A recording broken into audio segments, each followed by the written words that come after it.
I'm like really freaking myself in this house in Georgia, kind of remote and no internet. I tried to like text my brother intermittently. I would get him. I would like try going outside. And then like at 3 o'clock in the morning, there's these noises and it's so dark outside. I can't see, there's no lights. Even if I turn on the porch lights, I feel like a little scared. And I'm like, what is going on? So she comes the next day. And in the morning light, I was able to realize that they were doing like building across the road, and there was so much forestry, I couldn't quite see it. But you could hear there was like dump trucks. They must have started super early. So that explained that. And then there was like some train noise, figured that out. Because now it's during the day, whereas before I'd gotten there kind of late and we only spent the evening together. And she fixes the internet. The internet is working. My phone is working all day. Again, she leaves and the same thing. No internet from the house, no phone. And I was like, okay, I'm not going in that room. I'm just doing like my thing.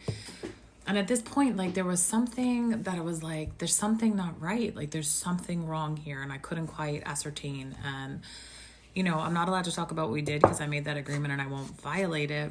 However, at one point during what we did, something shifted for me and I felt sick and I felt like something isn't right.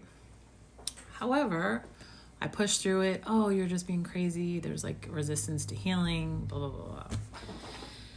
Okay, so I realized I need to go home after we're done, after this, because I arrived Friday, I left Sunday. I had plans to go see a friend. I couldn't even do that.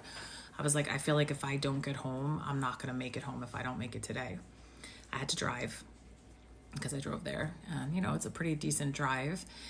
And literally, like, I get home and she had given me some of this bread that this woman had made for the purpose of the ceremonies, whatever. And I guess when she did that, a bumblebee got stuck in it. So now I'm going to take it out of the car and I find this bee that is like barely alive. I was like, oh my God, no, this poor bee. And so like I called my brother and we tried like reading it on the internet and we're giving him sugar water. And we set her up. Like, I don't know if it was a man or like, and it was just like my heart, this bumblebee died. I did everything I could. And I'm like, oh no, this is not a good, like I felt like this was a sign something wrong.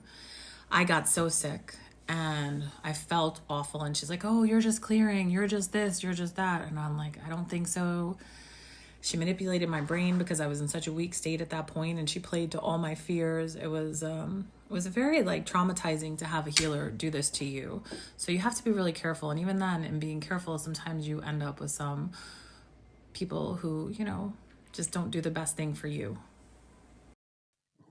If you like this, don't forget to subscribe, comment, like, and share so you can see more.